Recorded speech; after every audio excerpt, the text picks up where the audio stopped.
What's up mga kakupal, another day, another billiard na naman. Tignan nyo dito yung gagawin ni Shane Acebar. Grabe yung packeting niya rito. Dito makikita nyo sinisipat niya pa yung gagawin niya. Ayan, tinatansya niya pa mga kaibigan, mga kakupal. Tignan nyo, pagmasdan, ayun, ginanon lang, nahulog agad yung violet. Galing oh, sinipat-sipat niya lang. Grabe talaga ang isang Shane Acebar.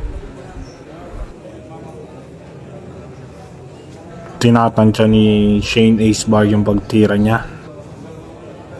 Mukhang isusunod niyang iulog dito yung green. Grabe talaga packeting ng batang to, mga kaibigan, mga kakupal. Ayan, sinisipat-sipat niya na ang susunod niyang iulog, mga kakupal. Grabe yung ginagawa dito ni Shane. Iulog niya naman yung pulang bola. Grabe talaga packeting ng batang to, mga kakupal. Grabe din yung patient niya at hindi siya nagmamadali sa pagtira. Talagang pinag-iisipan niya. Ano?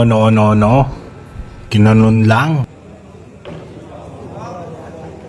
Grabe, sipat kay Latis, bawat tira, mga kakupal. Tularan tong batang to. Talagang di siya nagmamadali. Talagang pinag-iisipan ng bawat tira. Step by step. Grabe tong bata na to. May igagaling pa to. Bata pa to.